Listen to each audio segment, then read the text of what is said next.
नहीं, कई बार दोबारा पार्षद का चांस भी आता है। कि निकाय चुनाव में राष्ट्रीय मुद्दों को लाना मतदाता को गुमराह करने के बराबर है।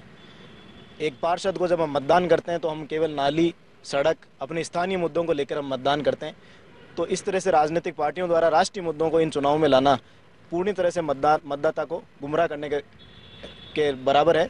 उसके अलावा एक नारा कांग्रेस की तरफ से दिया गया है कि केंद्र में कांग्रेस, राज्य में कांग्रेस, तो क्यों न जयपुर में भी कांग्रेस।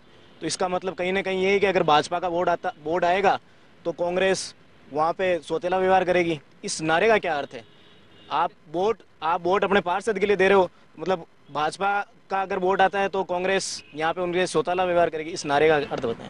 चलिए, इन्होंने बहुत बहुत महत्वपूर्ण सवाल उठाए और दोनों पे कम से कम इन्होंने एक बाउंसर मारा है कि मोहन जी, आपको भी उन्होंने कहा है कि राष्ट्रीय मुद्दे क्यों लाते हैं, और राजीव जी उन्होंने कहा कि क्या अगर हमारा बोर्ड बन गया तो सौतेला व्यवहार करेंगे।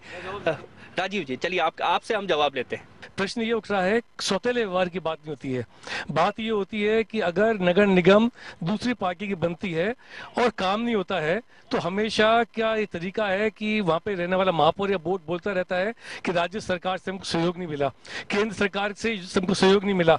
इस बात की कमी खत्म हो जाती है अगर उसी पार्टी की सरकार राज्य में होती है, केंद्र के अंदर होती है। तो कभी भी कांग्रेस की पार्टी ने सौतेला व्यवहार नहीं करा। चाहे पिछली बार भारतीय जनता पार्टी की सरकार थी राजस्थान में और केंद्र में कांग्रेस की सरकार थी, कांग्रेस पार्टी ने हमेशा जब भी राजस्थान सरकार को आवश्यकता हुई पूरी सहयोग करा है।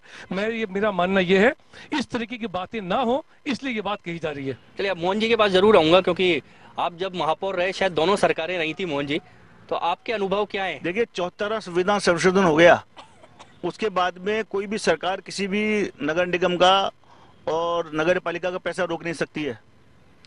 ये जरूर है कि अगर कठपुतली महापौर होगा तो वो आर्थिक संकट देखते हुए वो कठपुतली महापौर को पैसा नहीं देगा कि बाद में देंगे।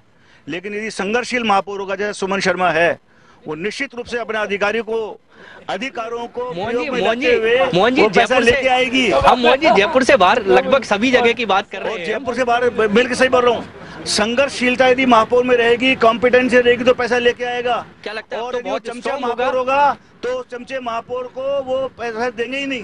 वो कहेंगे बलाना, कराना, परसवाना। वो हाथ जोड़ती रहेगी मुख्यमंत्री के, महाराज मेरे को पैसा दो।